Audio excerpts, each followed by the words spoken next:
Everyone, welcome back to my channel food recipe with Ishu. कैसे हैं आप सभी? आई होप आप लोग बहुत स्वस्थ होंगे और अच्छे होंगे। आज मैं आप लोगों के साथ यहाँ पर एक टी टाइम स्नैक्स की बहुत अच्छी सी रेसिपी शेयर करूंगी, जिसे बनाना बहुत आसान भी है और बहुत टेस्टी ये बनकर तैयार भी होती है। साथ ही साथ ये बहुत हेल्दी भी है। जिसके लिए यहाँ पर देखिए, एक यहाँ पर कढ़ाई में मैंने थोड़ा सा पहले पानी लिया है, करीबन 1 गिलास बड़े गिलास से। उसके बाद पानी को हल्का सा बॉईल करेंगे। उसमें डालेंगे चिली फ्लेक्स, टेस्ट के अकॉर्डिंग नमक, और उसके बाद इसमें डालेंगे धनिया पत्ती, हरी मिर्ची, और अच्छे से इसमें ना मिक्स करने के बाद इसमें हम हाफ कटोरी सूजी डालेंगे। और सूजी को ना हमें अच्छे से इसमें मिक्स कर लेना है, जैसे जब तक कि पूरा पानी जो इसमें है वो सूजी को अच्छे से बिल्कुल सोख न ले तब तक।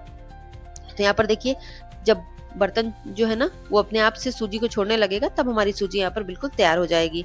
तो बेसिकली हमें यहाँ पर सूजी का एक डो तैयार करना है। तो हमेशा जैसे हम पानी में सूजी को बॉईल करते हैं, तो सूजी में हमेशा पानी जितनी सूजी हो उसकी दुगनी डालते हैं, क्योंकि सूजी बहुत ज्यादा पानी सोखता है इसीलिए। अब यहाँ पर क्या करेंगे, इसे यहाँ पर कवर करके 5 मिनट के लिए हमें छोड़ देना है। यहाँ पर हमें इसकी स्टफिंग तैयार करनी है, जिसके लिए यहाँ पर बॉयल आलू लेंगे। तो बॉयल आलू लेंगे हम यहाँ पर जितने लोगों के हिसाब से आपको बनाना है आप उसके हिसाब से लीजिए। मुझे यहाँ पर 4 से 5 लोगों के लिए बनाना है, एक बड़ा आलू सफिशिएंट है। अच्छे से उसे मैश कर लीजिए या फिर कद्दूकस कर लीजिए। साइड में रख देते हैं। यहाँ पर देखिए, कढ़ाई में जो सूजी हमने अभी ढक करके रखी थी वो भी हल्की हल्की गर्म ही है, तो उसे कढ़ाई से किसी बर्तन में निकाल दीजिए, ताकि ना वो बिल्कुल अच्छे से यहाँ पर आप उसको मिला लीजिए।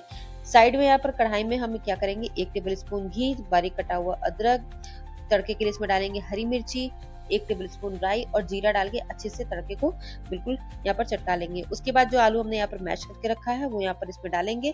मिक्स करने के बाद इसमें हमें ऐड करना है यहाँ पर मूंगफली के कुछ दाने, हल्का सा हल्दी पाउडर, 1 चम्मच करीबन इसमें हम डालेंगे लाल मिर्ची का पाउडर।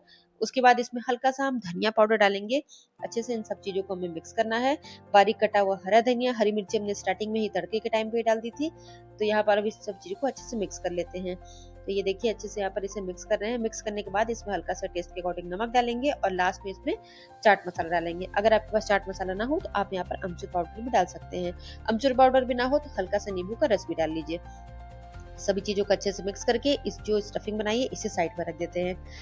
उसके बाद हल्का सा हाथ में ऑयल लगाएंगे और जो सूजी हमने यहाँ पर अभी प्लेट में निकाल कर रखी थी, इसे अच्छे से बिल्कुल मसल के इसका बिल्कुल जैसे आटे का डो लगाते हैं ना, उसी टाइप का यहाँ पर बिल्कुल हमें डो लगा लेना है। बिल्कुल इसे चिकना कर लेंगे, ताकि इससे हमें बनाने में जो रेसिपी बनानी है उसमें हमें आसानी हो जाए।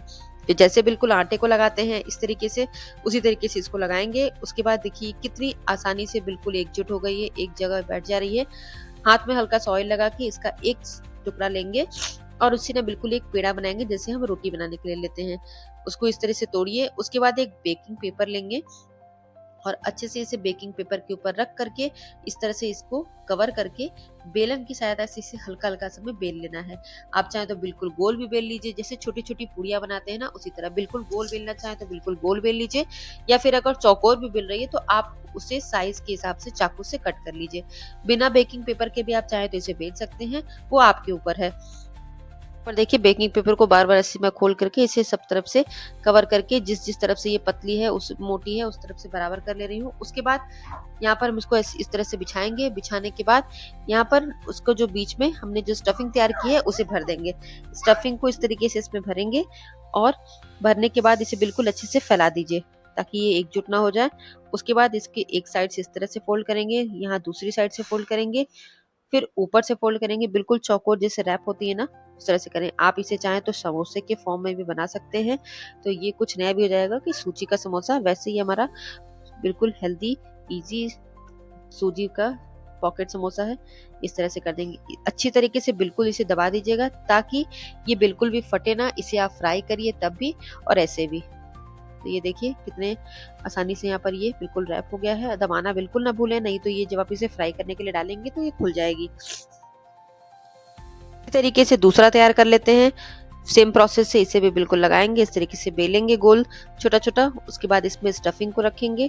उसके बाद चारों साइड से इसे फोल्ड कर दीजिए और देखिए कितने अच्छे, ये देखने में इतने अच्छे लग रहे हैं तो खाने में कितने अच्छे होंगे। फिर इसे इस तरीके से पैन में फ्राई कर लीजिए और 5 मिनट तक डालने के बाद इसे बिल्कुल नहीं छूइएगा। इसी तरीके से छोड़ दीजिएगा जब तक कि ये अपने से ऊपर ना आ जाए। ये देखिए, अब धीरे धीरे ये फ्राई हो रहे हैं। तो जब तक ये फ्राई हो, इसके साथ आप चाहें तो धनिया की चटनी भी तैयार कर सकते हैं, या फिर सॉस के साथ चाहें तो सॉस के साथ भी आप इसे सर्व कर सकते हैं। तो बहुत जल्दी बनने वाली, बहुत टेस्टी, बहुत ही क्रिस्पी सी ये रेसिपी है। टी टाइम स्नैक्स के लिए तो बिल्कुल परफेक्ट है। अगर आप चाहें कोई किटी पार्टी में बना के ले जाना चाहें तो जरूर बनाइए। छोटे छोटे पॉकेट साइज के समोसे, सूजी के समोसे। तो कैसी लगी आपको मेरी ये रेसिपी, मुझे कमेंट करके जरूर बताइएगा। आप लोग भी ट्राई करिएगा, सभी को बहुत पसंद आएगी, घर में भी, बच्चों को भी। और अगर अच्छी लगी तो लाइक करना ना भूलें, शेयर करना ना भूलें। फिर मिलेंगे इसी तरह की एक नई रेसिपी के साथ। तब तक के लिए धन्यवाद। Thanks for watching. Subscribe for more.